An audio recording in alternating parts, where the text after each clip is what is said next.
Bom dia, pessoal. Eu já dei bom dia para cada um de vocês aí na entrada, mas a gente formaliza aqui de novo. Bom, inicialmente agradeço a presença de todos. Deixa eu até tirar daqui, que talvez fique mais fácil para falar. Agradeço a presença de todos vocês. Esse é um evento que a gente está fazendo aqui, a Múltipla está fazendo em conjunto com a MSA e com a Varejo Contábil. A Varejo Contábil, para quem não, aqui do Rio não conhece, assim como talvez o pessoal lá dos nossos clientes de São Paulo não conheçam bem a Múltipla também, mas a Varejo Contábil é a nossa sócia parceira em São Paulo, a empresa de contabilidade e consultoria, planejamento tributário, que atua em São Paulo já há muitos anos e tem uma especialização muito grande na área de varejo, caminhando para atender quase todos os supermercados de São Paulo. Vai chegar lá, né, Silas? O Silas é o diretor, o presidente da Varejo Contábil, está aqui com a gente.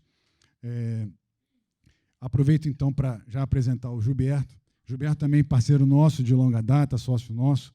O Gilberto, além disso, além de todas as virtudes dele, ele representou a CNC em toda a tramitação da reforma tributária em Brasília.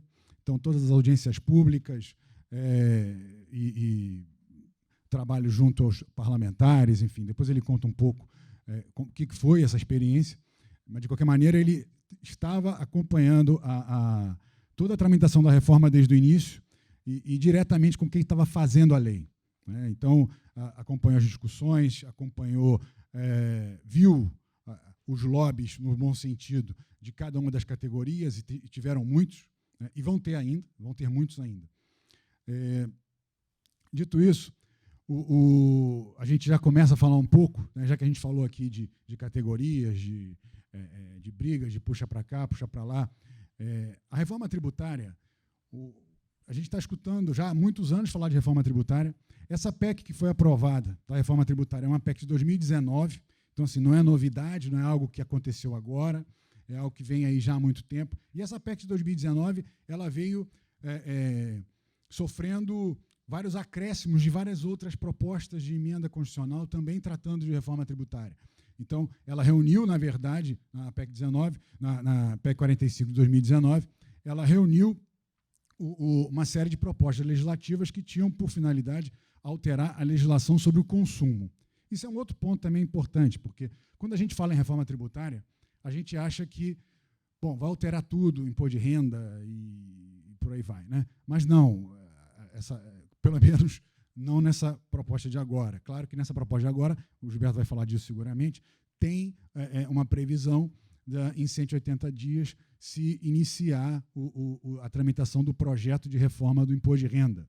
E aí sim a gente vai começar a ter uma mudança na legislação sobre renda e não sobre consumo. Mas hoje a ideia, a proposta, a reforma tributária que está na mesa, que já foi aprovada, ela mexe com o consumo. Então, as empresas hoje elas pagam 5 tributos sobre consumo, né? PIS, COFINS, ICMS, IPI e ISS. A ideia, no início, era trocar esses 5 tributos por um só, né? E a gente vai ver que, no final do dia, trocou 5 por 4, ou por outros 5. O Gilberto vai falar disso aqui, e a gente vai ver que houve, enfim, a promessa de acontecer uma simplificação, ela, na quantidade de tributos, está arriscado não ser tão cumprida assim, e uma série de outras questões acabaram ficando de fora, até porque, de fato, não são questões constitucionais. E lembrando que PEC, né, proposta de emenda constitucional, foi aprovada uma emenda constitucional. A emenda da Constituição, ela prevê qual é a criação do tributo, qual é o tipo de tributo, qual é o fato gerador em cima do qual o tributo vai incidir. Agora, ela não trata, a Constituição Federal, ela não trata de alíquota, ela não trata de obrigação acessória, ela não trata de contencioso tributário, ela não trata de uma série de questões do nosso dia a dia que vão estar sujeitos à regulação futura em lei complementar, em normas dos próprios órgãos, instruções normativas e por aí vai. Então, na verdade, isso aqui é só um princípio, um começo. A gente vai ver uma evolução ainda, a gente vai ver a gente tem um futuro pela frente que, enfim, vai confirmar ou não esse anseio, essa promessa de uma simplificação tributária. Bom, senhores, mas eu acho que eu já falei muito, então eu queria chamar o meu amigo Gilberto aqui para começar a sua apresentação.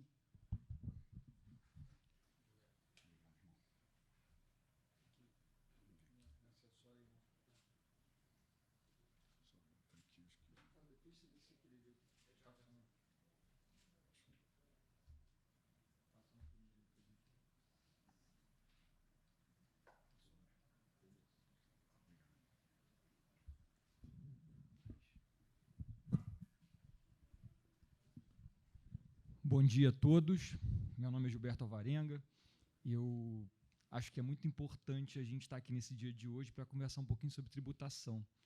E eu já acho que se funcionar aqui, peraí, é só uma questão, isso, está funcionando. A gente entende que, às vezes, os tributos não são importantes, acho que é uma coisa do passado, né? Muitos empresários, não, tributação, deixa lá com o meu fiscal, com o meu contador e tudo mais. Mas a gente tem que entender que tributo hoje é 30% do PIB, ou seja, 30% da riqueza gerada no Brasil, ela é destinada à arrecadação tributária. Então, não só a tributação atual, como a tributação futura, é algo que é importantíssimo para que a gente se planeje, para que as empresas possam olhar o futuro e prever o que está acontecendo. Então, eu acho que hoje a gente está aqui, de repente, muitos de vocês vão ver como a empresa de vocês vai se comportar nos próximos 5, 10 anos. E acho que esse é o ponto de importância para a gente entender por que a reforma tributária é algo tão sensível e tão necessário. Eu não sei se está muito fácil a leitura, mas eu vou aqui tentar consolidar. Se a gente comparar Brasil, países da OCDE e principalmente a América Latina, a gente vai ver que a tributação, a carga tributária total, primeiro, a carga tributária total do Brasil ela é muito maior do que os demais países da América Latina. Então, a gente compete com outros países que têm uma carga tributária talvez 10%, em média 10%, menor do que a nossa, e isso inclui não só a América Latina, como os Estados Unidos. Então, a gente tem paradigmas internacionais que têm uma carga tributária muito menor do que a nossa, portanto, uma competitividade muito maior. Esse é o primeiro ponto.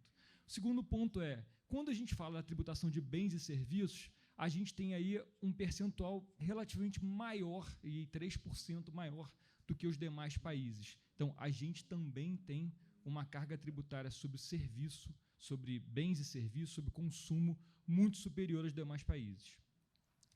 Isso faz com que a gente observe que a evolução, inclusive do Brasil, uma evolução significativa de carga tributária, e a gente caminha para uma majoração, e se a gente olhar nos últimos, aqui ali está 2010, mas de 94 a 2020, a gente tem uma majoração de carga tributária no Brasil de algo em torno de 14%. É muita coisa, é uma evolução muito grande. E eu acho que, por isso, a gente tem que se preocupar cada dia com as novas tributações.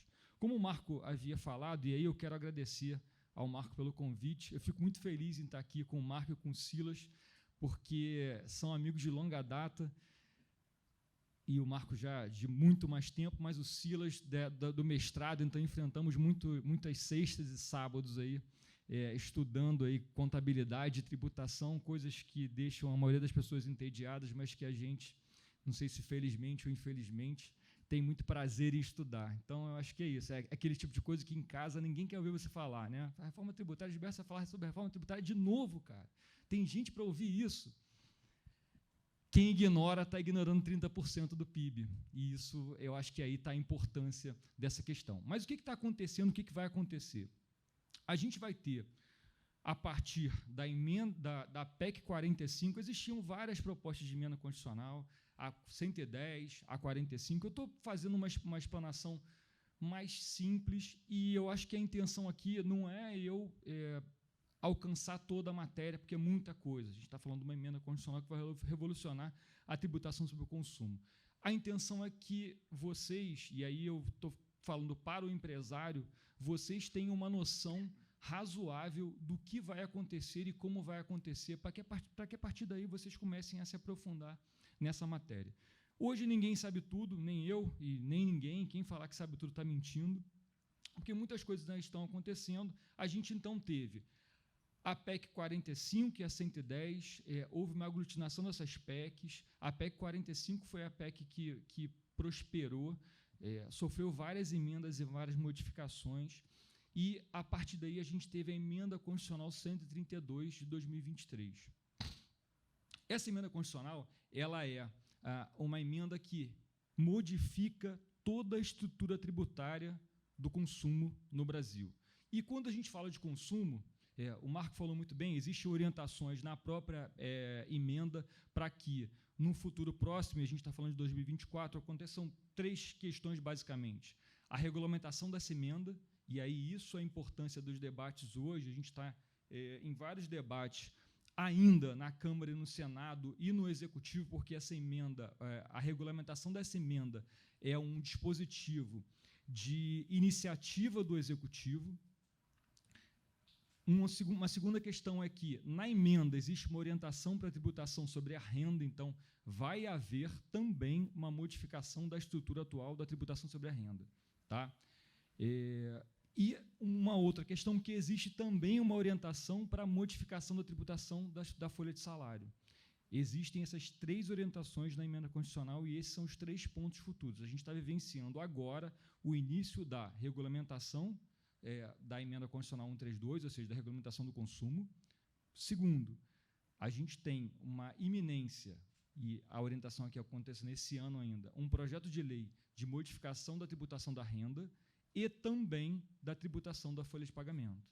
Então, esse é o nosso futuro próximo.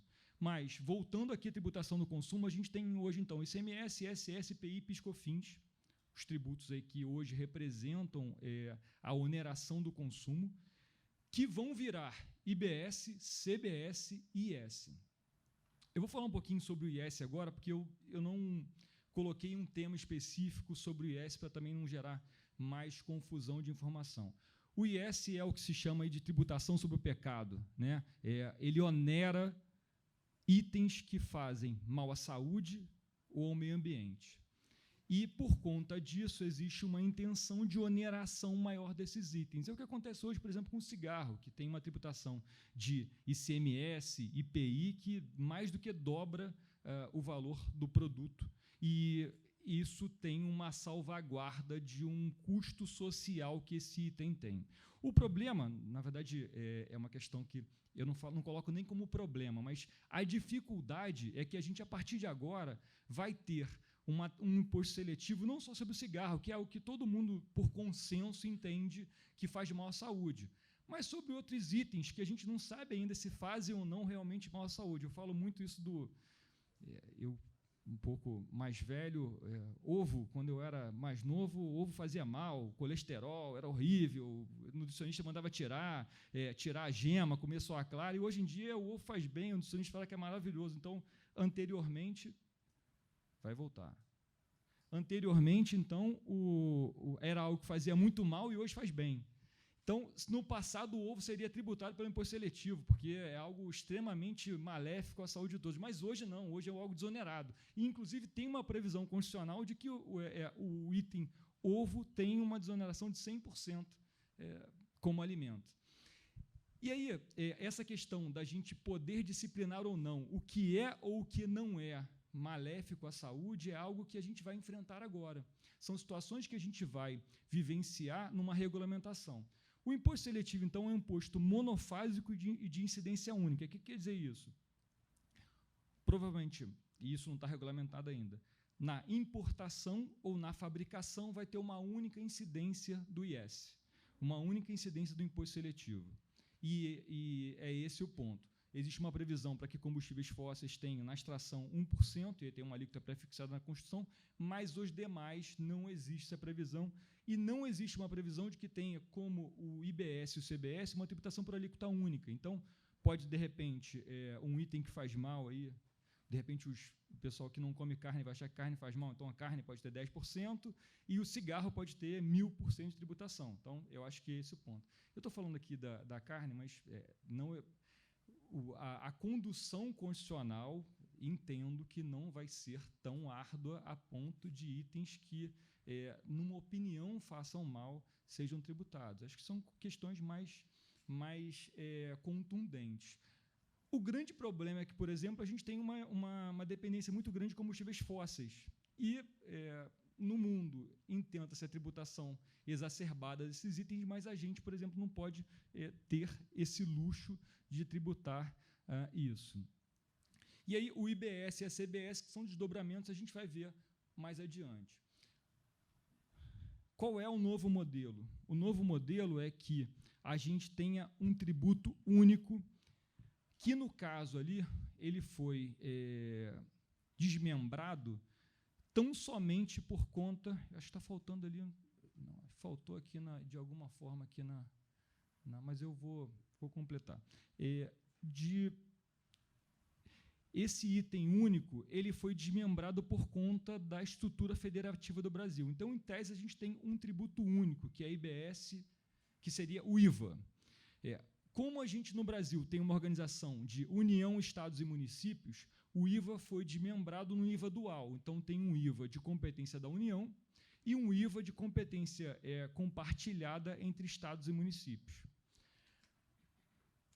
Ele vai ter uma base mais ampla do que você tem hoje. Então, hoje, por exemplo, locação de bens móveis não tem tributação do ISS. Eu estou aqui, se alguém puder me ajudar, eu estou aqui um pouco preso aqui com o microfone e isso está me deixando, tem que para me mexer aqui fica mais complicado. Mas não, tá. Vamos lá. Então a gente vai ter essa tributação única e mais ampla. As brechas que existem hoje, a gente fala, por exemplo, as locadoras de automóveis que hoje não pagam ICMS na venda dos seus itens. Então, uma locadora, quando adquire um automóvel, ela loca esse automóvel, uma locação de bem móvel, existe uma súmula do STF, entendimento do STF, que fala que a locação do bem móvel não sofre incidência do ISS. Então, a locadora, por exemplo, não paga o ISS. E, quando ela vende, ela está vendendo um ativo e ela tem um benefício fiscal, um benefício conveniado a nível nacional, que ela não tem a tributação do ICMS. Tem uma tributação muito mais reduzida, na verdade.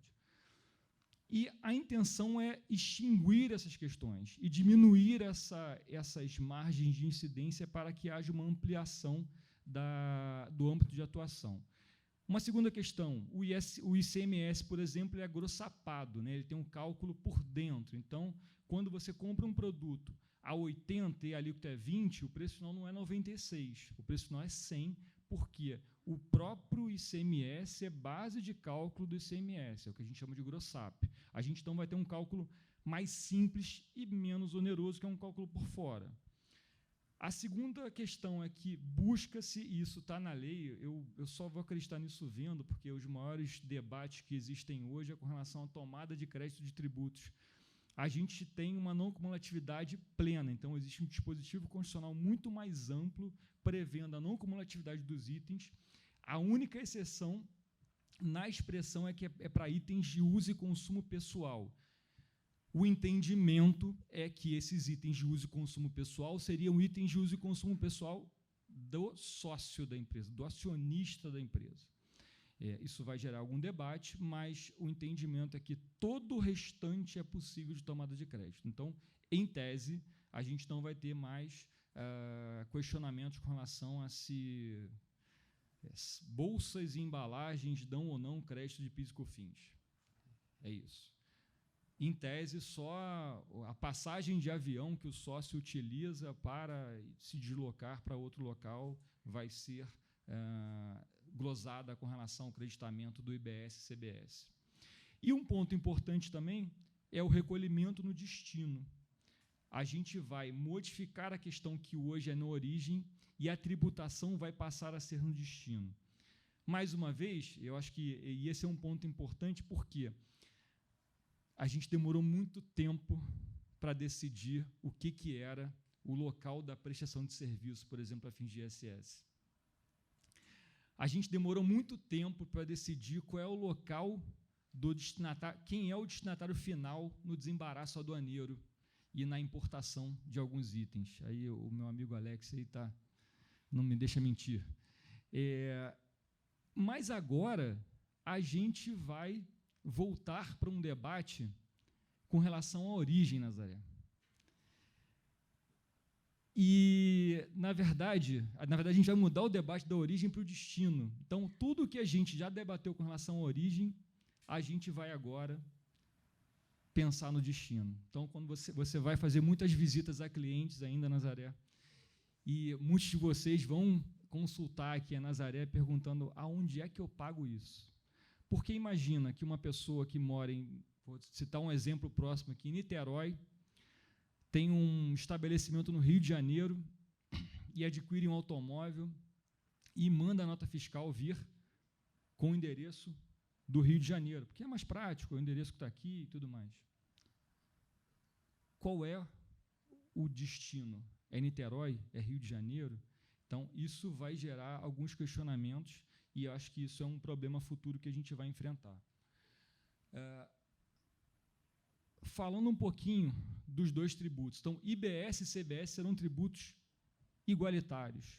Eles terão os mesmos fatos geradores, base de cálculo, hipótese de incidência e sujeito passivo. Mais uma vez, lembrando a vocês, a intenção era ter um tributo único, que era o IVA, mas, por conta de uma questão federativa, ele foi dividido em duas esferas de incidência. Da mesma forma, os regimes específicos que valem, eu vou falar isso um pouquinho mais à frente, os tratamentos diferenciados para o IBS valem também para a CBS, existem algumas poucas exceções na Constituição em que que vale para um não vale para o outro. E as regras de não cumulatividade e creditamento também. Qual é o problema que eu acho que a gente pode enfrentar no futuro com relação a essa similaridade do IBS e da CBS? O IBS ele vai ser analisado e conduzido por um conselho de estados e municípios. A CBS vai ser analisada e conduzida pela Receita Federal. É bem possível que, no futuro próximo, a gente tenha decisões divergentes entre os dois conselhos. Então, uma das questões necessárias à regulamentação agora é ter uma uniformidade para cumprimento desse ordenamento da Constituição, que fala que os dois tributos terão as mesmas regras de não cumulatividade, por exemplo. Então, a necessidade é que o creditamento dado a um item para fins de IBS valha para a CBS. Essa é a intenção e essa é a necessidade de todos. Tá? Falando um pouquinho sobre o IBS. O IBS é o que vai entrar no lugar do ICMS e do ISS. Ele é um IVA subnacional. E aí, por conta disso, a gente vai ter uma competência de estados e municípios. Só que, diferentemente do que acontecia anteriormente, a gente vai ter uma alíquota, uma regulamentação única em todo o Brasil para o IBS. Então, não tem mais o código tributário, não tem que eu falo, gente, se tiver no futuro, a culpa não vai ser minha, não, tá? É o que está na Constituição, por favor. Em tese, melhor falando, em tese, não terá uma divergência de legislação entre o município de Duque de Caxias e Rio de Janeiro. Não vai ter uma divergência de interpretação de interpretação pode até ter, mas de legislação não vai ter entre Rio de Janeiro e Minas Gerais. Hoje é muito comum a gente sofrer autuações de ICMS por conta de divergência de tratamento do estado do Rio de Janeiro e Minas Gerais. Isso é algo que tem aos montes. Né? Uma empresa no Rio de Janeiro manda produtos para Minas Gerais e, de repente, tem um tratamento fiscal de ST que tem uma previsão de uma forma no Rio de Janeiro e isso é tratado de forma diferente em Minas Gerais. Então, isso é muito comum. Tá? A intenção é que isso não aconteça. Qual é a grande questão? A previsão, a partir de agora, é que haja a finalização, eu estou até com medo de falar isso aqui, a finalização dos benefícios fiscais. Então, a intenção é que não se tenha mais benefício fiscal. Isso é muito complicado, porque o benefício fiscal ele pode ter até sido deturpado em algumas situações, mas eu não acredito que o cara montaria uma fábrica em Goiás se não tivesse um benefício fiscal. E, na verdade, eu acho que é impossível isso acontecer. O cara trocar São Paulo, que tem tudo à mão, Rio de Janeiro, que também é próximo, até para exportação e importação de itens, e que tem uma população muito maior por São Paulo, Bahia, isso não aconteceria. Mas o tratamento é de que você vai ter uma situação em que você não tenha mais tratamentos diferenciados por conta de benefícios regionais. Os benefícios fiscais atuais serão regimes diferenciados e alíquotas reduzidas. Então, essa é a questão futura. Qual é o grande ponto? Existe uma regulamentação que estipula que até 2032, e aí é um pouco de alívio para a gente, até 2032, os benefícios fiscais precisam ser mantidos e observados. Está ali na Lei Complementar 160, que na Lei Complementar 186 de 21 foi postergado a 32. Então, até 32, os benefícios precisam continuar.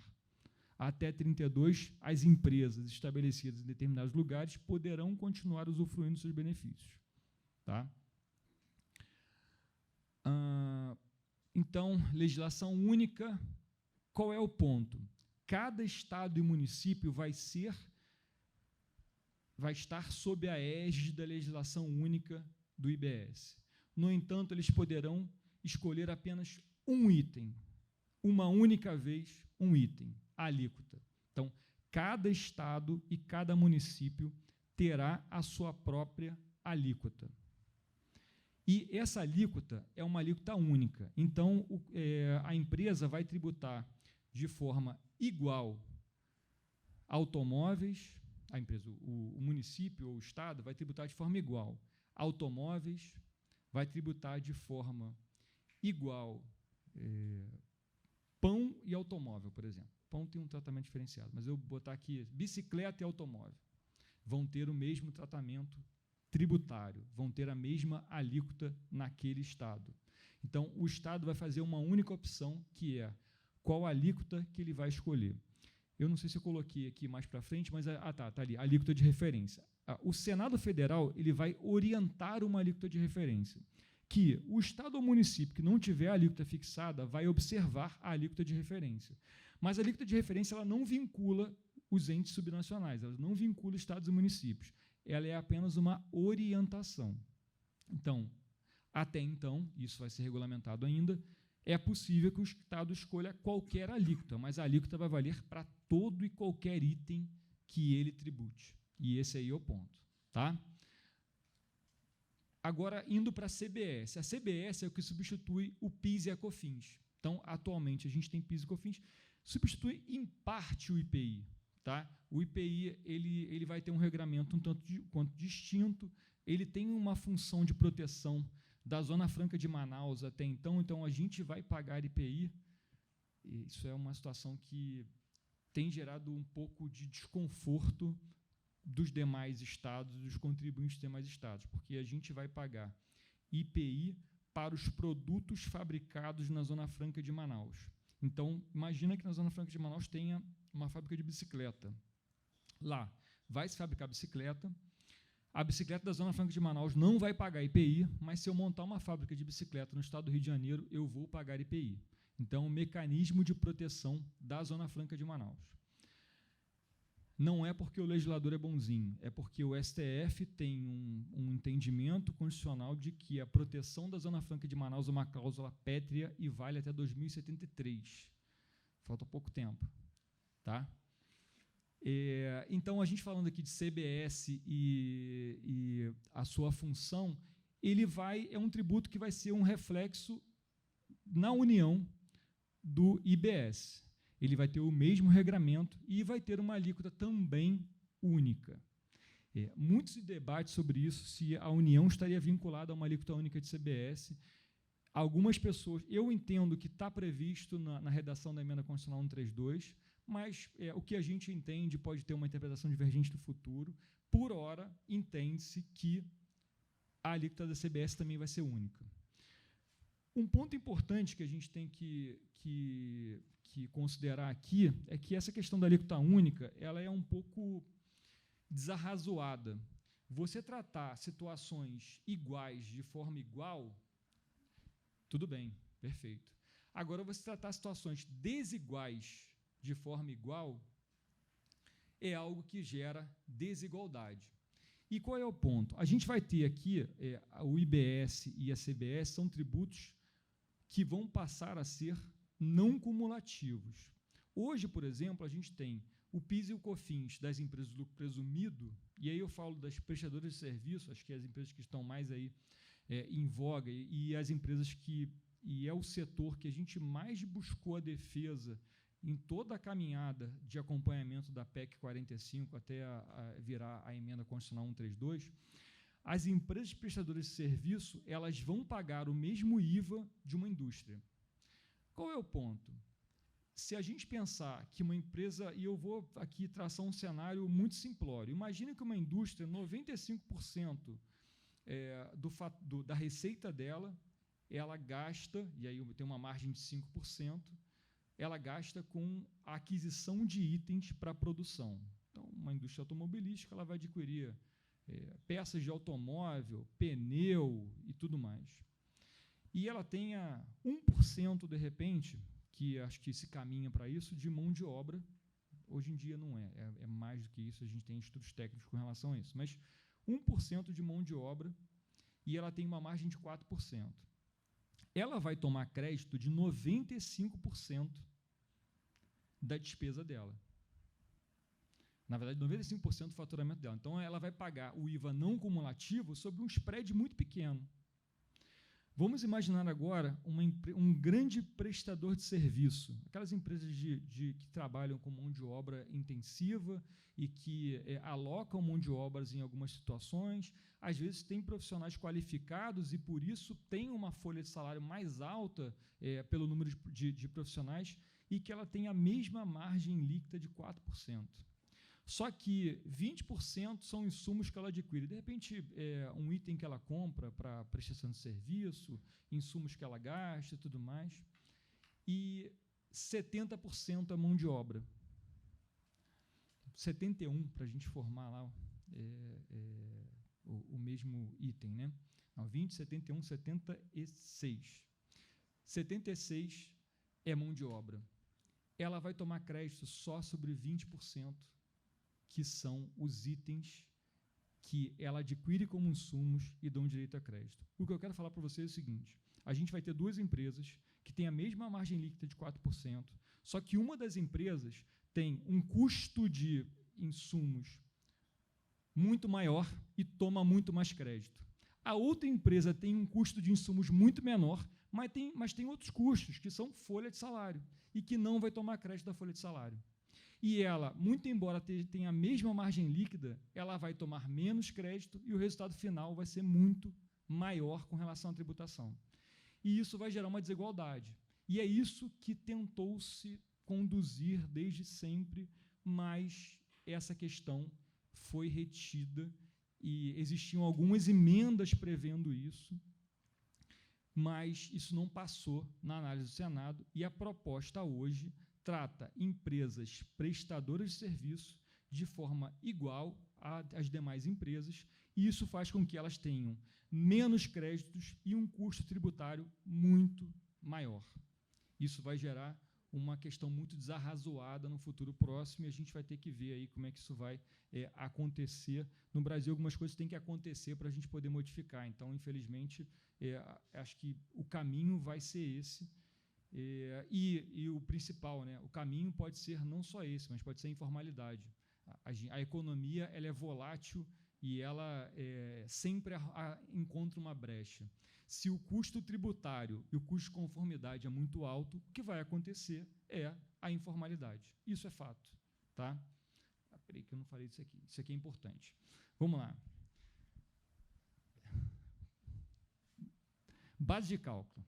O IBS.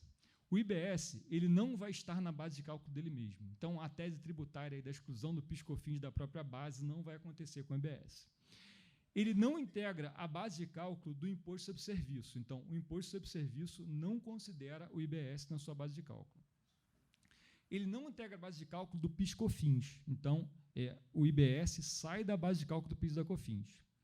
E ele não integra a base de cálculo da CBS. Só que existe uma previsão expressa, isso foi modificado 45 do segundo tempo.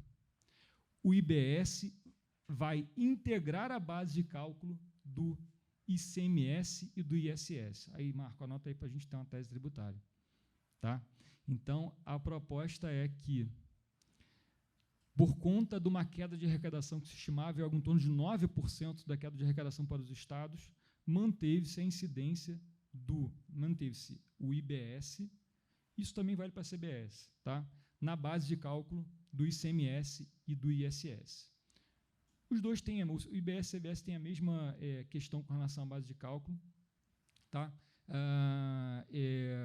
E o ponto que eu chamo a atenção é que existe uma exclusão da base de cálculo dos demais tributos, ele sai da base de cálculo dos demais tributos, mas ele continua na base de cálculo do ICMS e do ISS, e esse é um fato.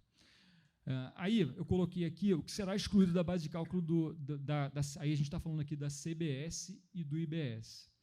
Na base de cálculo do CBS e IBS não entra nenhum tributo antigo. Todos os tributos antigos saem da base de cálculo do IBS e da CBS. O que ficará na base de cálculo da CBS e do IBS? O imposto seletivo. Tá? Mas o imposto seletivo, como eu disse, ele é monofásico de incidência única. Monofásico, que eu quero dizer que ele é não cumulativo. Você não toma crédito de outras operações, até porque ele é de incidência única. Tá? Então, e ele onera o IBS e a CBS. Tá? Esse é um ponto que a gente tem que atentar. Aí, situações, ficou um pouco pequena a letra aí, eu vou ler para ajudá-los. Não quero que ninguém, quem esqueceu o óculos, lamente, não, pode deixar que eu vou ler. Então, como a gente tinha falado, o que vai acontecer? IBS e CBS teriam uma alíquota única. Cada estado e cada município fixará uma única, tão somente uma única alíquota. A União terá uma única alíquota.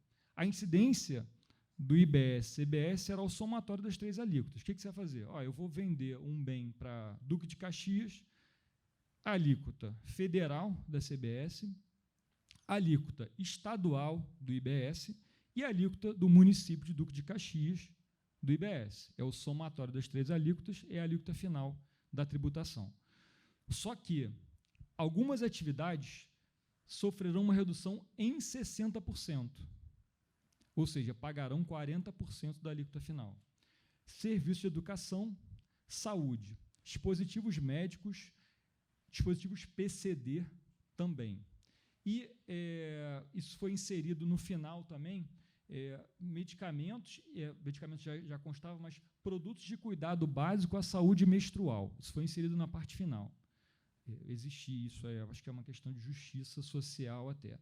E esses itens têm uma redução em 60%, mas podem, em algumas situações, sofrer uma redução em 100%. Então, é possível que medicamentos, dispositivos médicos e itens destinados ao cuidados básicos da saúde menstrual sofram uma redução em 100%.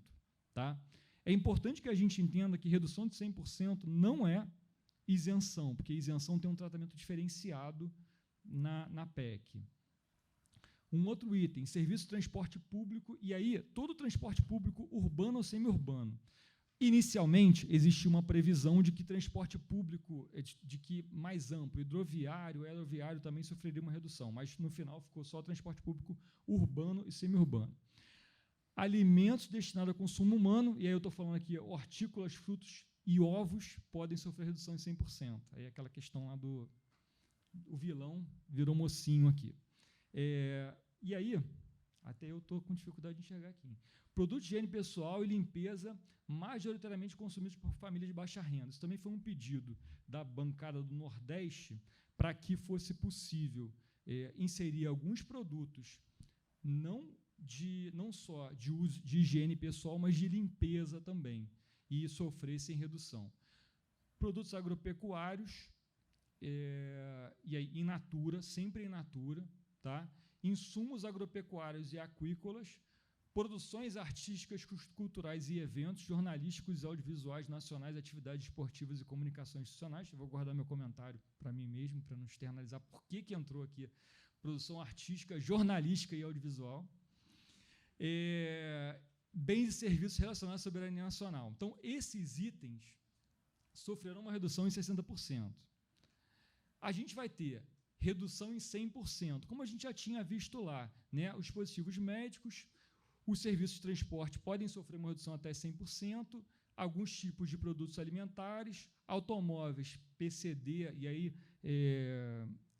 algumas outras questões ligadas a outras questões de saúde, não só física, mas também mental e emocional, atividade de reabilitação urbana, zonas históricas e áreas críticas de recuperação. Então, existiu um incentivo urbano também, a gente tem aqui uma redução em 100%. Alíquotas reduzidas em 30%, e aí profissionais liberais, né, tem uma redução em 30%, que não vai ajudar muita coisa, porque o creditamento profissional liberal é quase zero, o custo de folha não impacta o IBS e CBS, então 30% ou 100% o cara vai continuar pagando muito mais imposto. Eu chamo a atenção aqui para o profissional liberal que as empresas, e aí contabilidade, médicos, advogados, passarão a pagar um IVA num sistema não cumulativo, ou seja, você vai tomar crédito da entrada, que é muito pequeno, você vai pagar um IVA sobre o seu faturamento.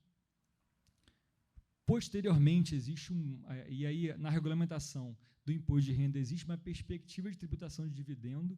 A gente vai chegar, e os estudos que chegue com relação a profissionais liberais, uma tributação algo em torno de 50% da receita das empresas. Algumas observações com relação às alíquotas reduzidas. Por favor, gente, não matem o mensageiro, não foi eu que fiz a lei, tá? Eu acho que a lei teria que ser, o tratamento deveria ser outro, deveria ser de outra forma, mas, infelizmente, eu estou só aqui passando a mensagem e falando que cabe a gente buscar uma regulamentação em alguma melhora, mas o cenário é um cenário que se modifique muito. Aquelas reduções que estão previstas ali, elas vão sofrer avaliações quinquenais. Então, a cada 5 anos, vai se verificar a efetividade da redução, por exemplo, do custo de automóveis para pessoas com PCD e taxistas. E isso vai ser avaliado para que possa se recalibrar, se for necessário. Existem previsões de crédito presumido para algumas situações, o transportador autônomo é uma situação, resíduos e reciclagem também é uma situação, então, essas operações vão conceder créditos presumidos para quem adquirir esses itens. Existe também uma questão do agricultor que fatura 3,6 milhões, então existem algumas previsões menores com relação a isso. E aí uma questão que eu chamo a atenção, existe a previsão expressa na Constituição de que sucos naturais não terão tributação, mas se tiver adição de açúcar, vai ter tributação, e aí, pelo ver, não só pela IBS, CBS, uma alíquota maior, mas assim também como pelo IS. Um outro cenário, então, assim, a gente tem uma alíquota padrão, a gente tem, e é fixada por cada ente, a gente tem alíquotas reduzidas dessa alíquota padrão, que as previsões estão aquelas que eu falei para vocês ali, e a gente tem situações diferentes que são regimes específicos. Veja, regime específico não é alíquota reduzida. Não é necessariamente algo que cria um benefício na visão do legislador. E isso está, inclusive, na exposição de motivos com relação a serviços financeiros. Então, essas situações que estão previstas aqui, eu chamo a atenção, por exemplo, para serviço de hotelaria, parque de diversão e agência de turismo, transporte passageiro rodoviário, intermunicipal e interestadual, ferroviário e hidroviário, combustíveis e lubrificantes, são situações que terão à disposição, e serviços imobiliários, atividades imobiliárias também vai estar ali, operações com bens imóveis. Também é uma situação que vai ter uma previsão nesse sentido. Tá? Eu vou aqui, caminhando para o final, eu vou disponibilizar o material para vocês, é importante que vocês vejam esse quadro, porque é a partir da transição que vai existir. O ponto importante, eu tirei isso de um site que eu achei bem interessante, contábeis.com. 2026 a gente vai ter uma transição, a transição inicial com a extinção, o IBS e a CBS. O IBS começando de forma muito ainda tímida, e a CBS de forma mais forte, e a gente vai ter uma progressão para que em 2033 a gente tenha o cenário atual rodando. E aí, gente, o que eu falo para vocês é o seguinte: até 2033 a gente pode mudar a política, o cara que está aí pode não estar mais, o cara que não está aí pode voltar, pode acontecer milhares de coisas, a gente não sabe ainda. Se tudo continuar como está proposto, até 2033, em 2033, a gente vai ter um cenário em que ICMS, ISS, PIS/COFINS, IPI vão deixar de existir, IPI de uma forma diferenciada, e a gente vai passar a ter IBS, CBS e IS. Bom, eu queria agradecer a vocês, mais uma vez, pela oportunidade de falar sobre esse tema tão chato e tão, às vezes, com notícias não tão boas, mas eu acho que é algo que é importante para a realidade, para o dia a dia, para o futuro de vocês, e o empresário tem que estar sempre de olho na tributação no futuro, porque o Estado é o maior sócio dele, como a gente viu aqui, 33%. Queria agradecer a vocês mais uma vez, um bom dia a todos.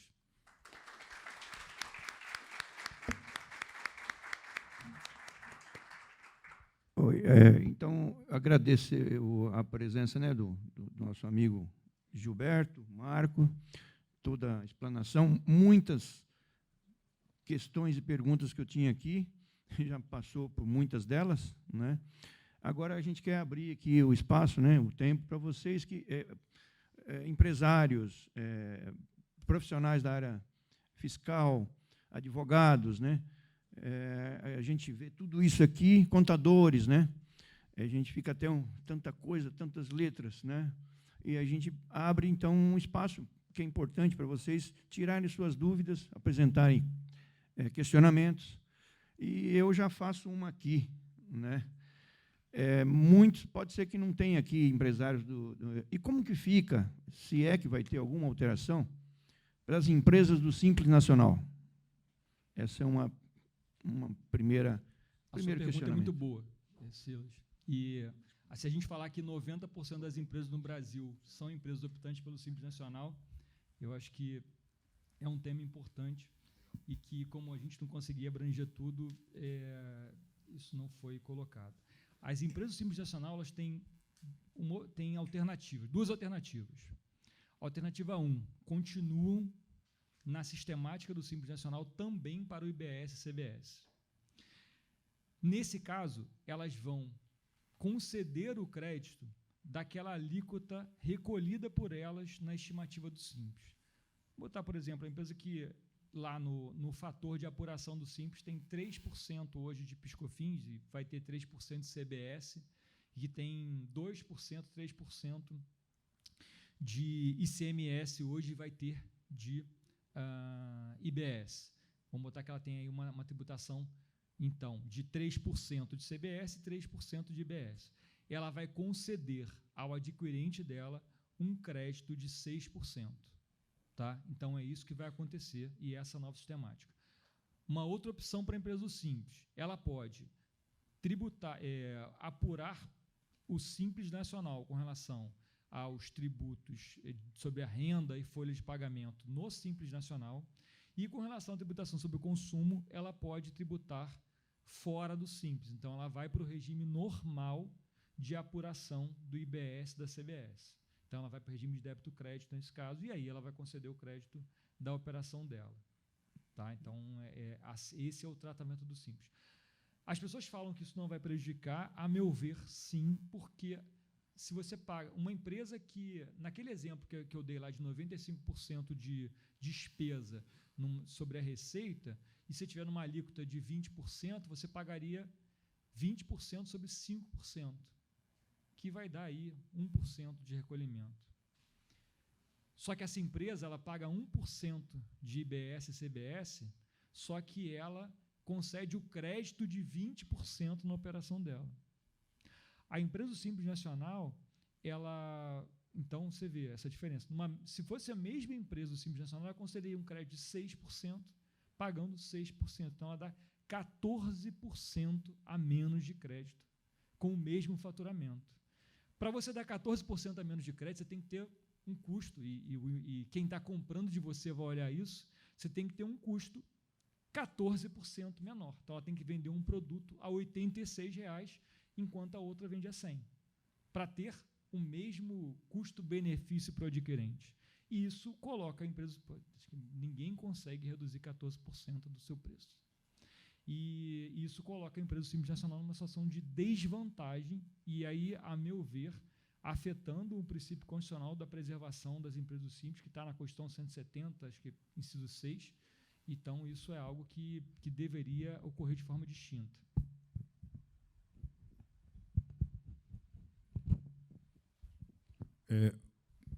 Gilberto, você até fazer aqui quando você colocou das bases de cálculo, eu entendi que você estava falando de 26 a 32, né? Porque falou em CBS na base de CMS. Isso, exatamente. É isso, importante. Enquanto coexistirem os dois tributos, um é base do outro. Exato. Essa questão do Simples foi bem esclarecida, assim, vai ficar, na verdade, parecido com o que já é o ICMS hoje, né? Então, se você é do Simples Nacional, tem que dar um desconto, porque você não vai dar crédito ICMS. Mas só que o Simples hoje dá um crédito de 9,25 de PiscoFins. De PiscoFins. E não vai passar a não ter crédito PiscoFins. O equivalente ao PiscoFins não vai dar mais o crédito. Exatamente. Você vai ter o mesmo problema com comparando, né? Seria o mesmo problema do PiscoFins que você tem com o ICMS, vai passar a ter com o PiscoFins. Um outro ponto importante é a substituição tributária, né? Porque hoje, para quem paga ICMS, até para o Simples Nacional também, a turma do Simples Nacional tem substituição tributária. Então, como é que vai ficar a previsão da substituição tributária? Como é que existe previsão do CBS, IBS com substituição tributária? Como é que vai ser isso? Então, a sua exposição ela é muito boa, porque pouca gente olha para isso e pouca gente observa isso. Eu já tinha alertado, nos nossos diálogos, eu sempre alertei que, a meu ver, a ST vai continuar. Por quê? O artigo 150, parágrafo 7º da Constituição, que é o que disciplina a ST atualmente, ele não foi revogado pela emenda constitucional. Então, a meu ver, a ST vai continuar. A ST hoje ela é por legislação por Estado. Sim. E a legislação aqui vai ser federal, né? Exatamente. Então, assim, eu acho que esse aí é o ponto. E também você vai começar a ter regramentos de MVA para cálculo de vários produtos. Você vai voltar a toda aquela batalha. E a ST é algo que, hoje, na maioria das situações, eu acho que, assim, para quem opera no comércio de alimentos, para situações muito específicas de supermercados, a ST pode ser até boa, que você antecipa e o cara não precisa se preocupar muito com isso.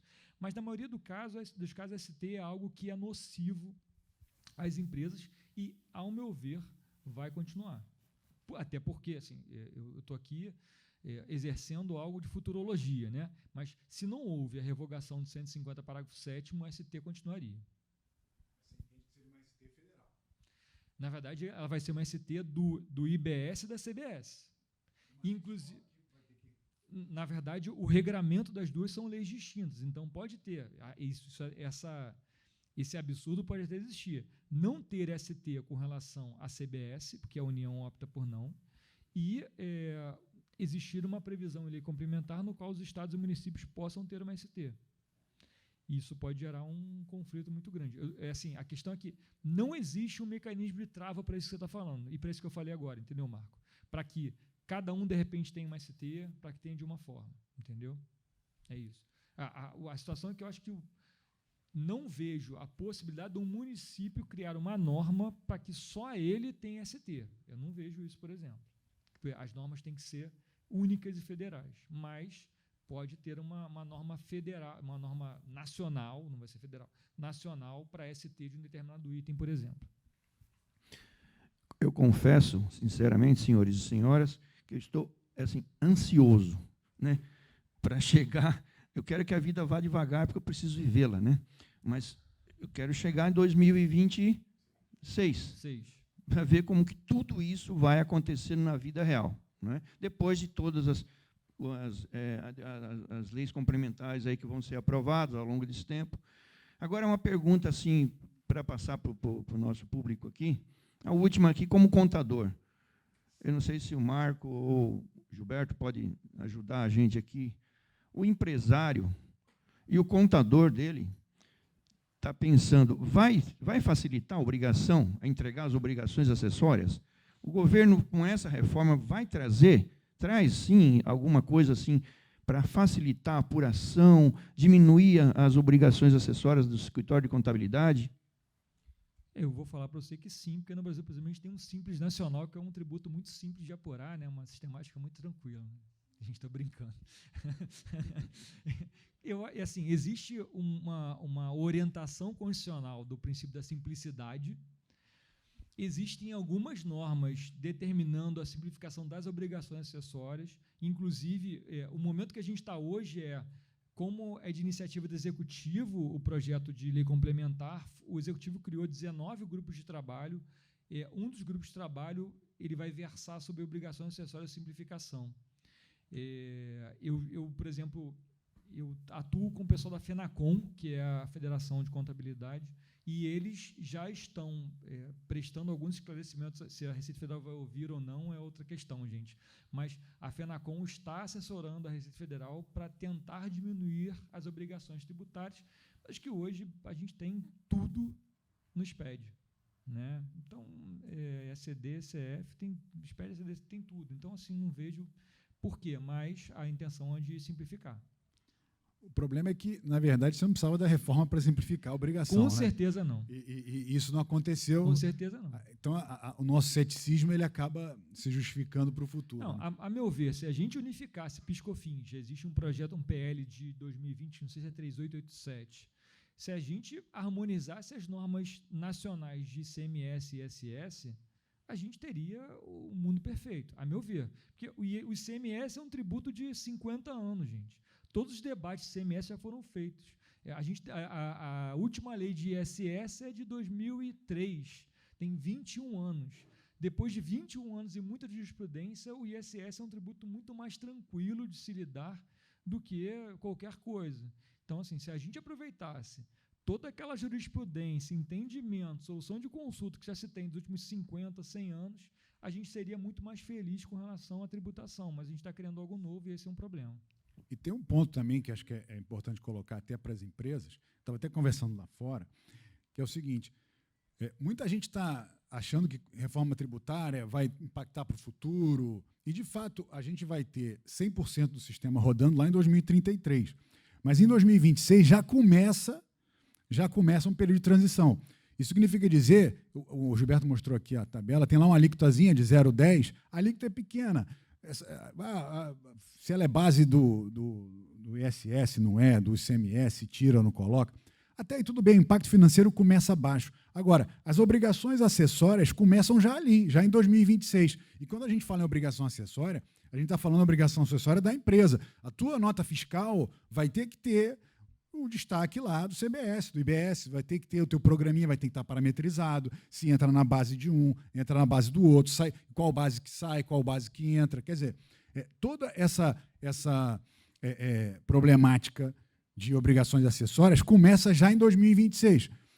Então, a promessa para simplificação, se vier, se acontecer, é de 2033 para frente. De 2026 a 2032, o que vai ter é o que a gente tem hoje piorado, porque a gente vai continuar com o que tem hoje em paralelo com o que vai ser novo. Então, assim, a gente vai ter dois sistemas convivendo durante aí um bom período e, enfim, tempos turbulentos aí pela frente nesse sentido, infelizmente.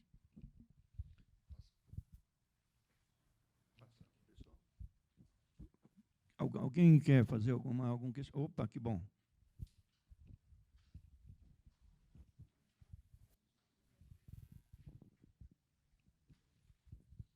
Obrigado. Meu nome é Daniel, eu sou da empresa Impermaster, uma empresa prestadora de serviço na área de engenharia, e a minha pergunta é no sentido desses créditos. Né? Ficou claro que a folha de pagamento não dará crédito, mas a prestação de serviço de PJs, né, e MEI serão considerados como crédito? Daniel, obrigado pela sua pergunta.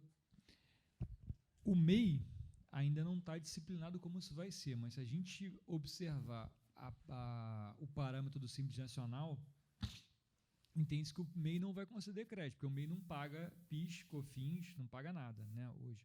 Hoje, por exemplo, o MEI dá crédito PIS, COFINS, porque existe o regramento que se a saída posterior for isenta e o crédito que você tomar você toma um crédito isento, dá uma saída tributada, você pode tomar crédito disso. Então, se você hoje, na sua empresa, contratar um MEI, você tem um crédito de 9,25% se a sua saída for tributada. Mas, pelo que a gente vê do projeto, da perspectiva do Simples Nacional, o MEI não daria crédito. Na operação de PJ para PJ, se for uma empresa que você está tomando serviço de uma empresa e ela for uma empresa tributada pelo regime normal, ela vai dar o crédito da alíquota cheia do IVA. Estima-se hoje que a alíquota é de 30%. Se for uma empresa Simples Nacional, ela vai dar o crédito que ela recolheu lá na apuração dela. Eu dei um exemplo aqui de 6%. Então, é esse o ponto. Então, o crédito vai estar limitado, se for fora das temáticas do Simples Nacional, ao crédito do IVA normal, se estiver dentro, ao recolhimento efetivo daquela empresa.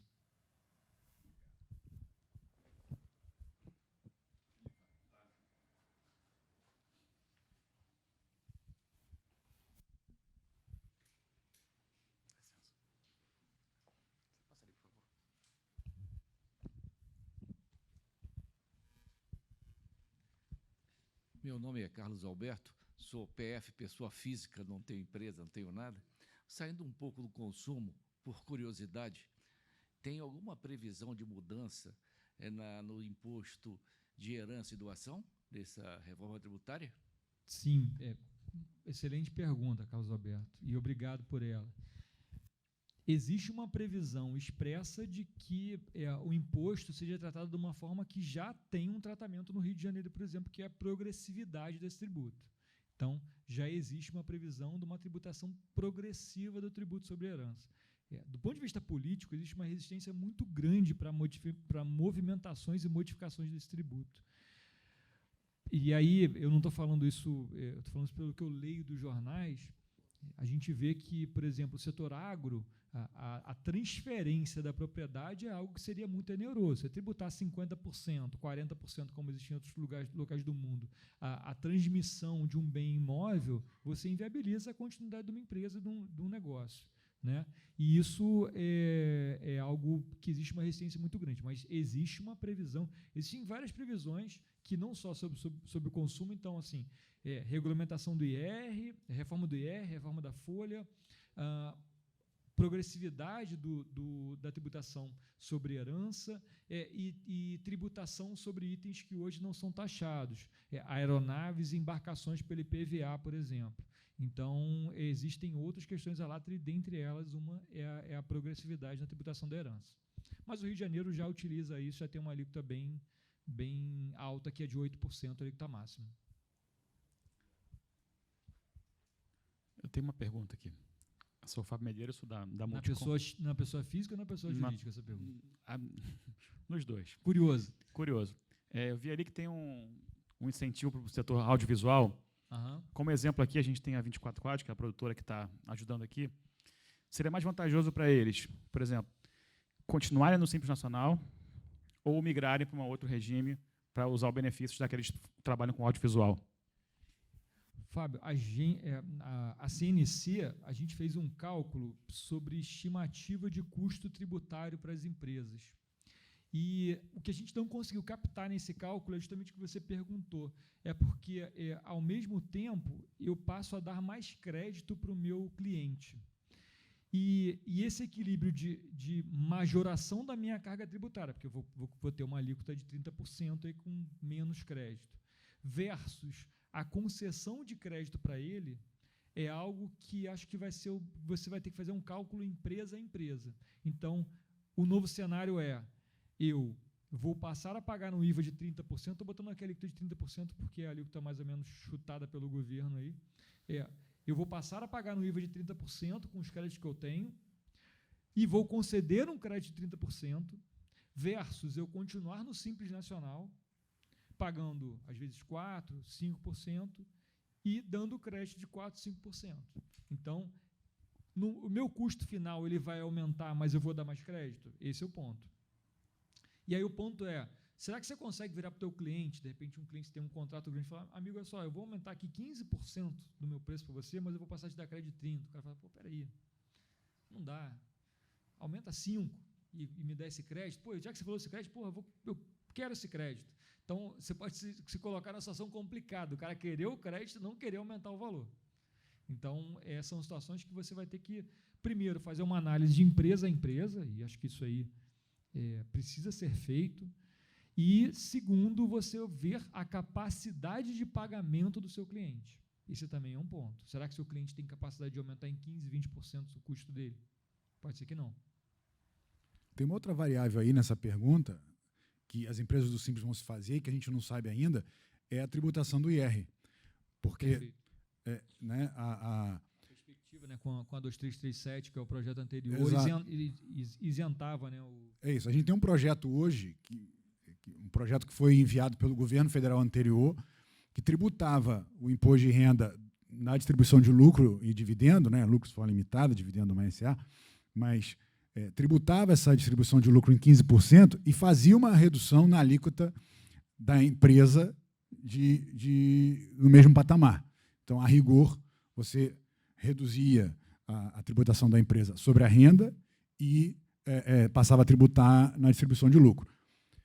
Para as empresas de lucro presumido, isso aí talvez fosse ruim, porque as empresas de lucro presumido pagam o IR sobre um lucro que não necessariamente é o dela, até porque se o dela for menor do que aquela presunção da lei, ela vai para o lucro real. E para as empresas do Simples também seria ruim, porque as empresas do Simples não pagam IR de maneira separada, pagam dentro do Simples Nacional. Só que aquele projeto de lei previa a isenção desse tributo sobre dividendo para as empresas do Simples Nacional. Então, assim, é uma segunda variável. E a reforma tributária ela prevê que o Poder Executivo vai enviar para o Congresso um projeto de tributação do IR em 180 dias. E esse projeto era de iniciativa do Executivo. Do Executivo.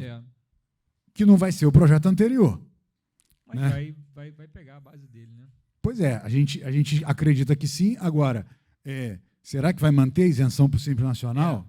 Né? Essa é a questão. Será que vai reduzir proporcionalmente lá na empresa? Né? Considerando que a gente tem... Estamos vendo no jornal aí, todos os dias a gente fala em aumento de imposto. Todo dia tenta se aumentar imposto de algum lugar. Será que vai se manter essas benesses? Eu acho que esse é um ponto, né, que precisa ser avaliado.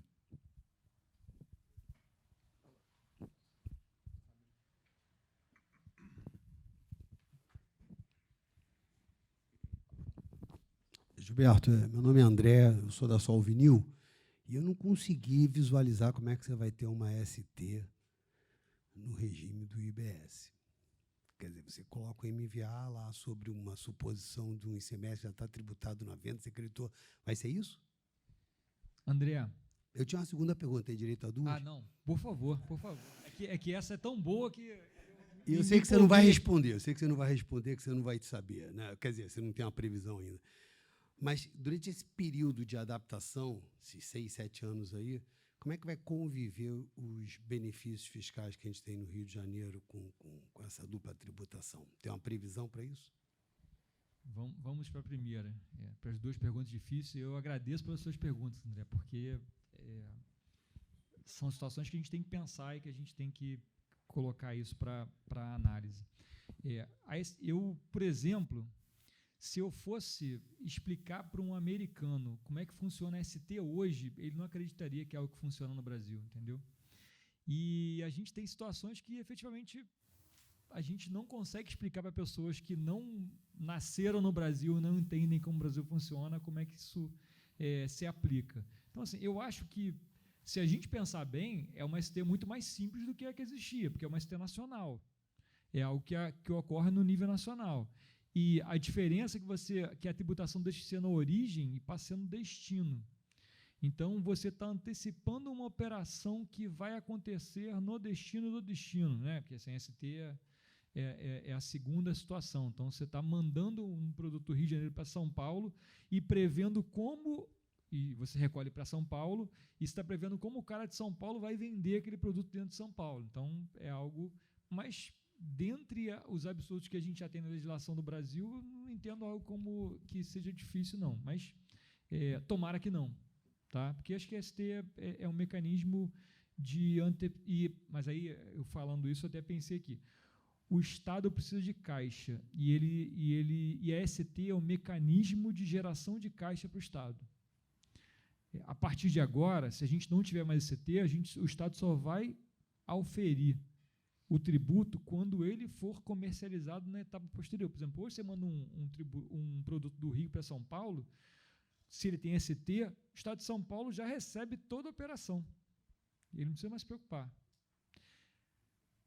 No próximo cenário, o Estado de São Paulo vai receber uma etapa com a dedução do que aconteceu no Rio de Janeiro e depois vai ter a segunda etapa só. Então, isso vai gerar uma diferença de caixa para os estados inclusive, reclamaram com relação a isso. Com relação aos benefícios fiscais, existe uma previsão nas regras de transição, que estão na parte final, acho que artigo 12 da emenda constitucional, que fala que vai respeitar as questões dos incentivos nas reduções. Porque o que vai acontecer? O IBS vai aumentar na medida que o ICMS diminui. O ponto quando você chega num ponto que ultrapassa o benefício concedido pelo Estado, vão se criar mecanismos e fundos de compensação para estados, municípios e para as empresas. E esses mecanismos de compensação é que a gente tem dúvida com relação a como isso vai ser posto em prática. Pelo que eu vi, e isso é uma estimativa, isso aconteceria algo em torno de 30 ou 31, que no Rio de Janeiro, por exemplo, se a gente pensar na 9.025, que é o principal benefício do Rio de Janeiro, a gente alcançaria ali o limite de tributação na 9.025. Então, isso aconteceria em 31, mais ou menos. Mas é algo que vai ser disciplinado nas leis complementares e está em disciplina. Existe um dos grupos de trabalho, que é a regra de transição do IBS-CBS, que vai propor uma medida para isso. Eu acho, Gilberto, que talvez a dúvida do André quanto ao ST é um problema que já existe hoje, que é aonde o produto vai terminar. Né? Porque como a tributação é no destino, e hoje a gente já tem esse problema. Embora a tributação seja na origem, você recolhe o ICMS na substituição tributária partindo do pressuposto que aquele produto vai morrer no estado onde está sendo recolhido a ST. Porque, embora a tributação nossa seja na origem, como eu disse, mas a ST é uma antecipação de operações de ICMS e operações futuras. Então, eu tenho que saber onde é que vai acontecer a operação futura já hoje também. E como eu não sei, isso hoje é um problema já que acontece, a legislação ela presume que você vai recolher o ICMS-ST para o estado onde está localizado o contribuinte que está recolhendo a ST. Então, se ele, eventualmente, a operação não acontecer naquele estado, e isso hoje acontece toda hora, né? Você pagou a ST quando comprou um produto, né, chegando no Rio de Janeiro, por exemplo, e aí você vende esse produto para fora do Rio. Aquela ST você não vai usar ela, porque você vai ter uma alíquota interestadual que não vai estar paga pela tua ST. E o que você tem que fazer? Você vai ter que ir lá e pedir um ressarcimento no Estado, que já acontece isso hoje. Essa regra já acontece hoje. Então, assim, vai ser a mesma coisa. Eu entendo que vai acontecer da mesmíssima maneira. Eu acho que essa pergunta é muito boa, Marco, porque a gente, assim, eu já até pensei sobre isso e já caí nessa questão, porque você não pode confundir, não vai ser um sales tax que vai ter no Brasil. A gente não vai ter uma tributação só quando vender para o consumidor final. A gente vai ter uma tributação em cada etapa, mais uma vez. A única diferença é que o tributo não vai ser recolhido para a origem, mas para o destino. Então, hoje, quando você vende um produto do Rio para São Paulo, você recolhe o ICMS no Rio de Janeiro e o produto vai para São Paulo. Estou falando em relação entre contribuintes. A partir de agora, quando você vender um produto para um contribuinte de São Paulo, você não vai recolher mais para o Rio de Janeiro, você vai recolher para São Paulo, aquela primeira etapa. E toda a operação posterior que for acontecendo vai ser recolhendo em cada destino um pedaço daquele IVA. E mais uma pessoa lá ao fundo. Depois eu faço uma outra aqui.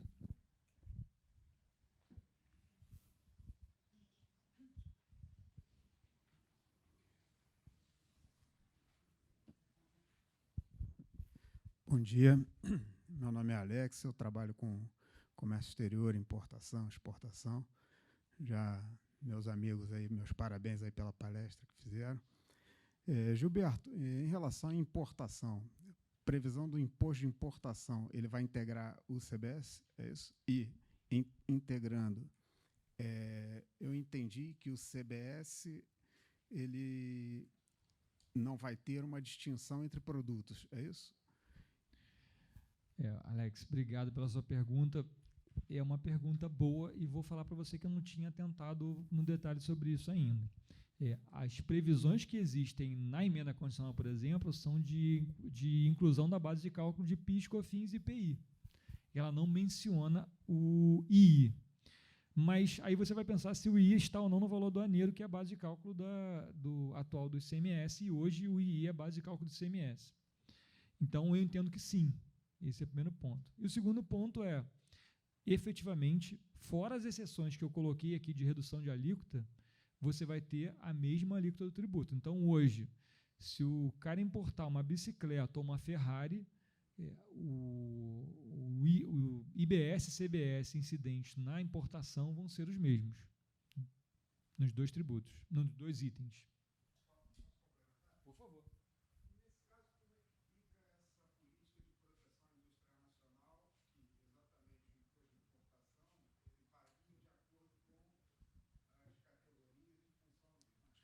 Mas aí, Alex, a gente está falando de II, né? O II ele vai continuar a confusão que ele é, né? Não existe uma modificação do II. Eu acho que ele perguntou, a pergunta foi se o II seria substituído pelo CBS. Não. Então, assim, não é. Então, continua o II, continua tudo igual, com as mesmas alíquotas, tudo igual. Exatamente. O imposto de importação ele vai continuar como ele é e ele vai continuar variando conforme o item. O IBS e a CBS que vão ter uma alíquota única. Então, a proteção que existe pelo imposto de importação do mercado interno, ela vai continuar existindo. Vai continuar. Inclusive, nos itens que forem fabricados na Zona Franca de Manaus, na importação você vai pagar IPI. Então, você vai pagar IPI, você vai pagar II e IPI nesses itens. Tá?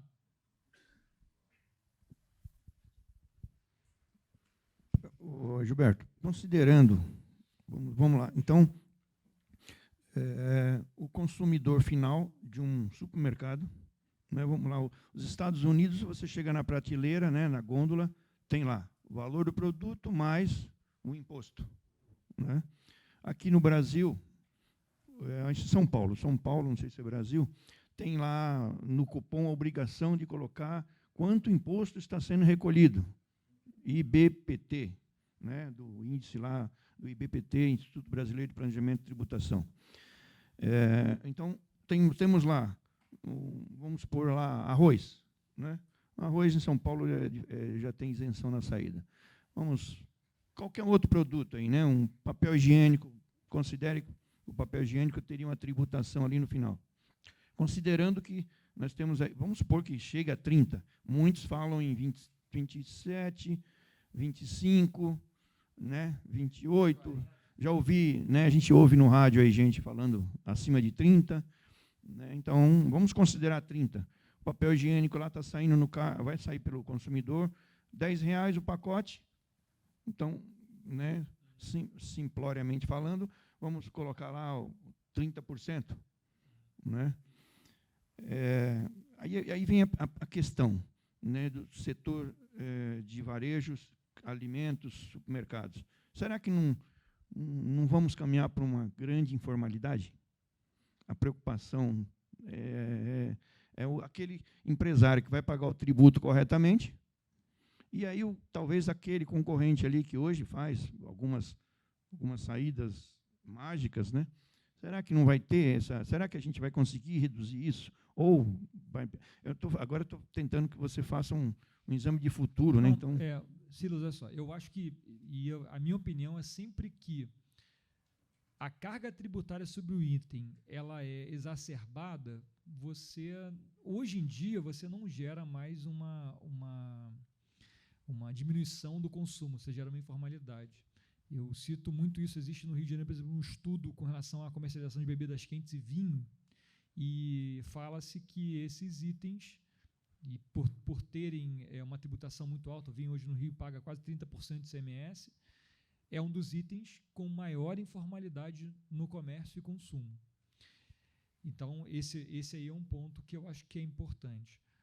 A gente vai ter, e eu acho que o problema que você está falando é, por exemplo, a gente tem um imposto seletivo que ele vai onerar itens que são os ultraprocessados. Infelizmente, hoje em dia, os ultraprocessados são os itens mais consumidos pelas famílias de baixa renda. É uma realidade, infelizmente, né? As pessoas eu lembro que quando eu era criança, beber refrigerante era coisa de rico e suco era coisa de pobre.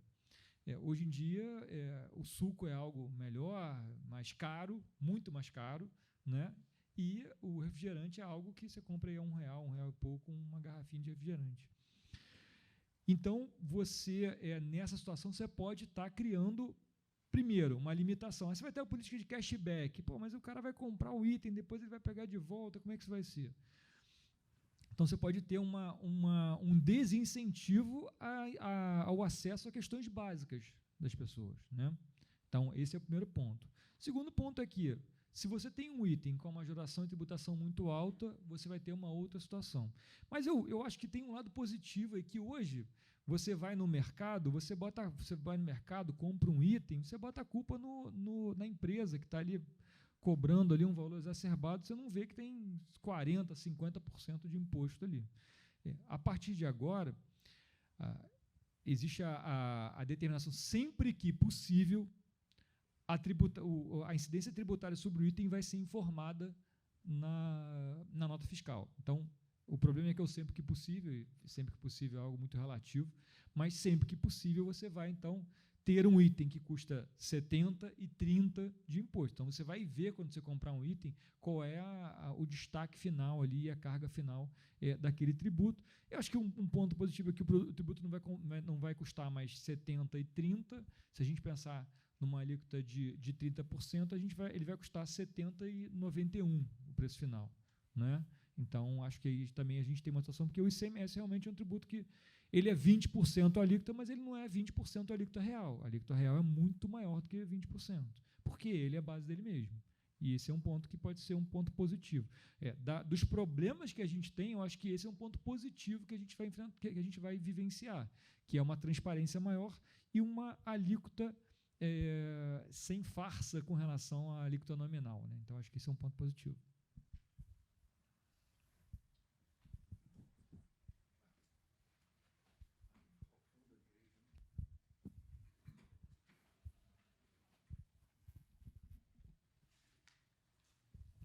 Bom dia. Meu nome é Amanda, eu trabalho na Ingepron. Hoje, quem trabalha com projeto naval tem 2 benefícios. Um é o RETID, que é para PIS e COFINS, e o Estado beneficiou também o ICMS. A legislação, nesse caso, ele trouxe algum tipo de valorização à indústria naval, os gerenciamentos, estaleiros? Amanda, não é isso? Amanda, obrigado pela sua pergunta. Não existe uma previsão expressa de um benefício.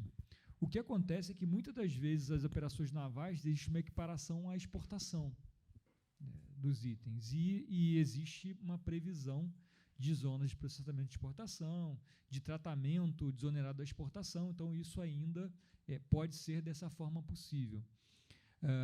Existe algum questionamento com relação a essas mudanças de transição, existe uma determinação na emenda constitucional para que haja uma manutenção de alguns tratamentos favorecidos, mas sempre vinculados à exportação, e esse aí pode ser o ponto de saída, a produção de ativos, né, de itens que significam ativos, e uma embarcação é um ativo significativo de uma operação naval. Então, não existe uma previsão expressa de manutenção desses regimes, mas existem saídas com relação a isso.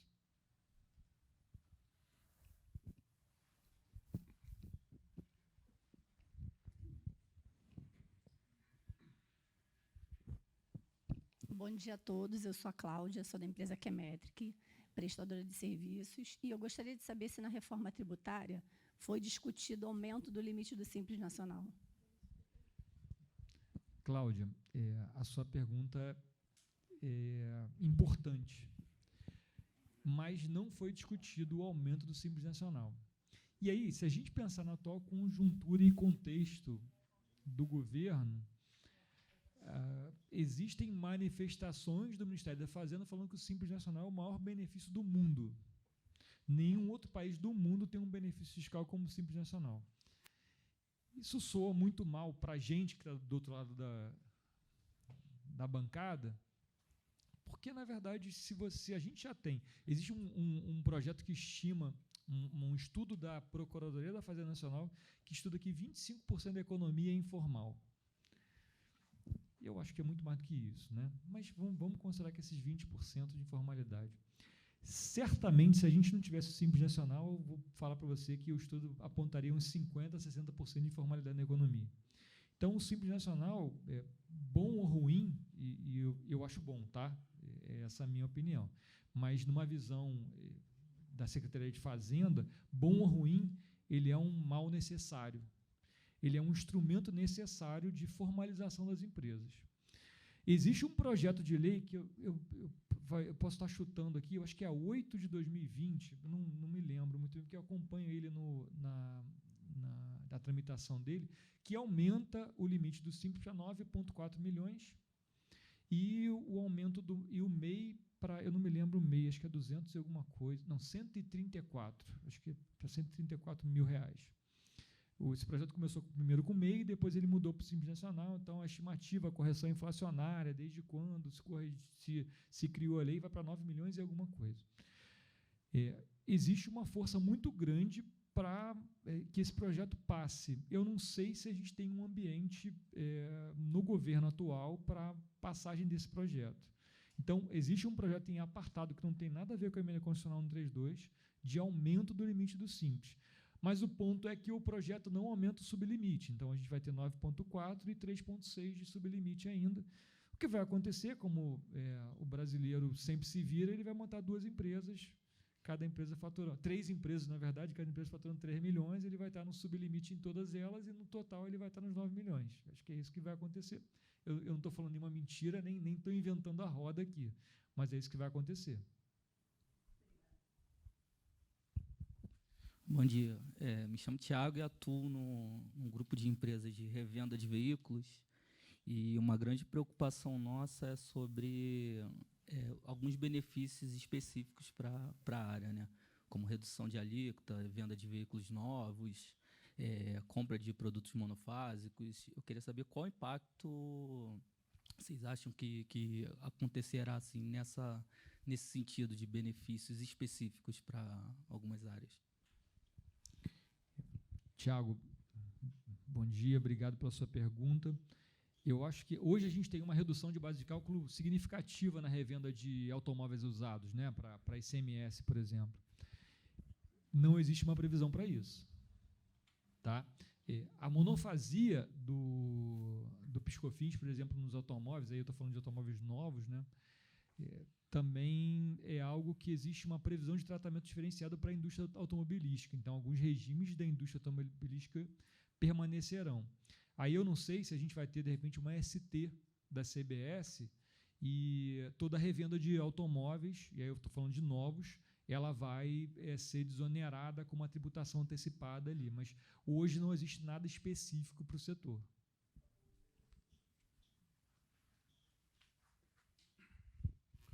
Bom dia, meu nome é Jorge Abdala. Gilberto, eu queria fazer, na verdade, 2 perguntas. A primeira com relação à tributação em distribuição de lucro. Se tem alguma coisa aí já para o futuro, falaram muito sobre isso. E a segunda com relação ao nosso Estado, né?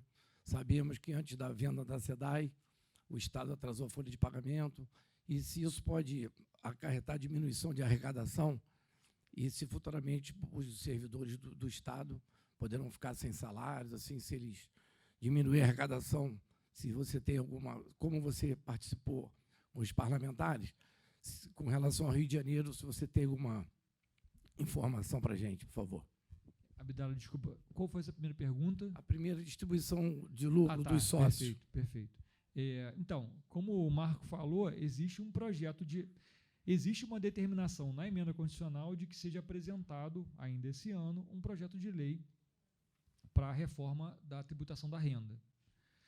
Nesse projeto de lei, pelo que a gente está vendo do projeto passado, e eu e o Marco trabalhamos juntos na equipe de reforma tributária da FEComércio do Rio de Janeiro, né, com algumas observações, existe uma tributação do dividendo, mas a previsão de majoração do escalonamento era muito pequena, né, Marco? Eu não lembro muito bem, mas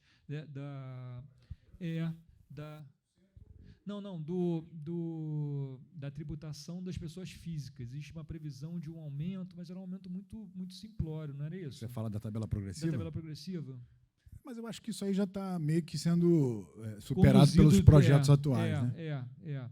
Então, assim, mas não vai mudar. Né? O que já está posto de modificação da tabela progressiva vai ser a modificação. E o que se estima é uma tributação de dividendo no futuro próximo, é isso que vai acontecer, Abdala. Com relação ao Estado do Rio de Janeiro, muitos dos estados tiveram algumas contestações com relação a isso. O entendimento que se tem é que os grandes estados perderiam, mas eu acho que a gente tem que olhar por outra forma. Se o Estado do Rio de Janeiro é o maior, entre aspas, importador de itens de outros estados, o Estado do Rio de Janeiro tem uma importação muito significativa, ou seja, ele recebe muitos itens de outros estados da federação, e a tributação passa a ser no destino, existe uma perspectiva de aumento da carga da arrecadação tributária do Estado do Rio de Janeiro. Isso já foi ventilado, isso já foi dito pelo secretário de Fazenda em algumas situações, mas é aquela história, assim, eles têm estimativas com relação a isso, mas não conseguem apontar para essa questão. Eu acho que a estimativa vai ser sempre para baixo, né? Porque ninguém vai dizer que vai arrecadar mais. Mas eu também acho que o Rio de Janeiro vai ser privilegiado. Rio, São Paulo, porque a tributação é no destino. Então, Rio, São Paulo, Minas, são estados que consomem muito mais do que produzem. E tem uma questão, hoje a tributação de ICMS ela é na origem. Só que o único produto que tem a tributação de ICMS no destino é o produto que o Rio de Janeiro é o que mais produz, que é petróleo. Então, o petróleo, derivados do petróleo, hoje são tributados no destino e não na origem. E o Rio de Janeiro produz petróleo aí de monte. Então, o Rio de Janeiro hoje não tem essa arrecadação de petróleo. Vai continuar não tendo lá para frente, mas porque vai passar a ser todos no destino. Porém, vários outros produtos passam a ser tributados aqui dentro do Rio de Janeiro. Então, acho que a tendência é para esses grandes estados. E é o que o Gilberto falou no início. Hoje eu tenho uma fábrica de carro em Goiás, né? E a maioria dos carros saem de Goiás para outros lugares. Por aí vai. Vou ter fábrica de carro lá na Bahia, tinha uma lá, a Ford saiu, está entrando uma outra agora. Também os carros saem de lá e vão para outros lugares. E esse ICMS vai começar a ser consumido aqui no Rio de Janeiro, em São Paulo, quem compra os carros no final do dia. Gilberto, agora, na sua apresentação, eu observei ali que tinha lá alguma coisa falando sobre locações, né? Muitos empresários, pequenos, médios, por uma questão economia tributária ou planejamento tributário, montam as suas administradoras de bens. O empresário ali tem 3 ou 4 imóveis, monta ali uma administradora, coloca ali, muitos transformam aquilo ali com uma holding, muitos vendem essa história como uma holding. Como que fica, né? Porque, sendo que hoje se paga 11,33 sobre isso, como que vai ficar esse... Dá para saber alguma coisa, pensar sobre isso? Silas, a previsão é que a locação seja uma atividade tributada pelo IVA normalmente. O que existe é uma previsão de que operações imobiliárias, e a locação está inclusa nisso, tenham um tratamento diferenciado. E esse tratamento diferenciado ninguém sabe ainda como vai ser. Então, é possível que isso se mantenha em parte. Eu acho que a gente tem que pensar também que a locação ela tem uma função social relevante e tem uma função de investimento. Quem mais, se você não tiver benefício para você construir um galpão industrial, quem vai construir galpão industrial a partir de agora? industrial, galpão de armazenagem e essas questões. Então, assim, é algo que... E quem vai construir casas para locação e montar uma empresa de locação com esses imóveis? O cara vai botar o dinheiro, ainda mais se a gente tiver um cenário futuro de uma inflação alta com uma renda fixa alta. Assim, acho que hoje já é difícil bater renda fixa. Se a gente tiver um desincentivo à atividade imobiliária, cara, ninguém vai valorizar imóvel. Até todo mundo vai pegar o dinheiro e botar na renda fixa e esquece. Então, assim, a gente também tem que entender que algumas operações imobiliárias, por exemplo, a operação de construção de imóveis tem o regime especial de tributação. O regime especial de tributação não é nenhuma benesse do Estado para a empresa que constrói imóvel, não. É uma contrapartida para que ela garanta que aquele imóvel, aquele prédio vai ser responsável e vai garantir a construção futura, que foi originado no caso da Encol, né? Então, assim, existe uma contrapartida. Você vai acabar com o regime especial de tributação, e aí o que você vai fazer? Aí você não vai mais poder obrigar o cara que ele vincule só aquele imóvel ao empreendimento.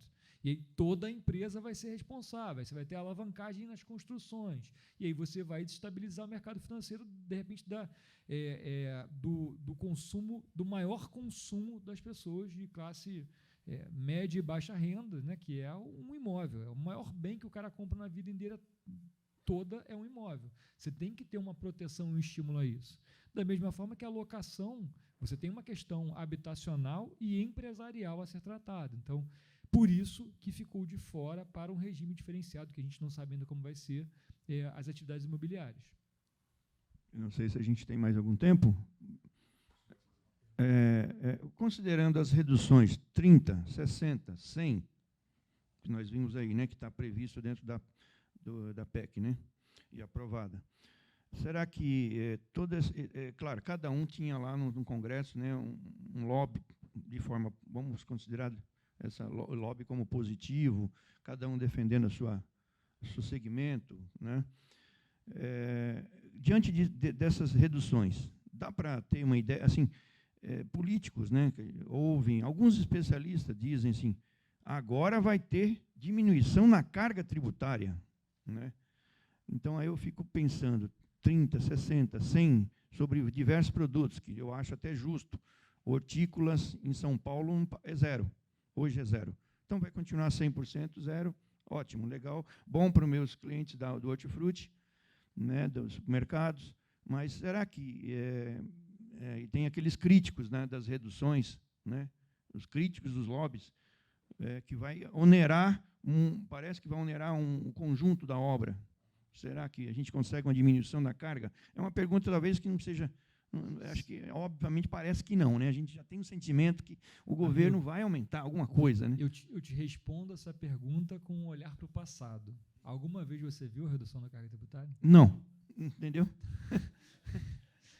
Para descontrair, tá? Para dar uma descontração. Vai que tem, no fundo, uma esperança. Só se for por acidente. Ah, então. Tá. Bom, Marcos. Bom, de minha parte, agradeço a todos aqui em nome da Múltipla e da MSA. Foi muito bom em passar essa manhã discutindo esses temas. Tenho certeza que teremos outras discussões sobre essa, como eu falei. A gente tem regulamentação da lei, vai ter o início disso tudo, obrigações acessórias, vai ter discussão do IR. Quando vier o IR, vai ser sobre dividendo, vai ser algo que existe no Brasil desde 96, depois de 30 anos a gente vai voltar com esse negócio, vai voltar com discutir distribuição disfarçada de lucro, coisas que, enfim, eu cheguei a pegar ainda na minha época de estagiário, mas que, infelizmente, vão voltar aí depois de 30 anos. Mas, então, agradeço a todos e passo aqui ao Silas para ele encerrar. Agradeço, antes de mais nada, também ao Gilberto, grande amigo e que veio aqui lembrar continuar nossas discussões, né? Bom, gostaria muito mesmo agradecer a presença, né, e as orientações, os esclarecimentos do Dr. Gilberto, Dr. Marco, especialmente a presença de todos vocês aqui no evento. Para vocês, assim, para a gente é muito interessante. Talvez eu vou falar a palavra gostoso de falar sobre esse assunto, porque é instigante para nós, da área de contabilidade, né, advocacia tributária, e curioso talvez, mas no final nós somos todos uns contribuintes, né, consumidores. Vamos ver como que vai chegar os produtos no final na porta, na hora de passar no caixa, né? A gente temos que comprar banana, comprar arroz, feijão, né? Tudo isso vai acontecer com a gente na vida real, mesmo não sendo empresário.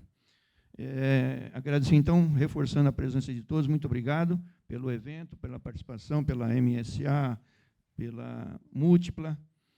E se tiver mais alguma coisa aqui, a gente considera, então, encerrado o evento. E, mais uma vez, muito obrigado.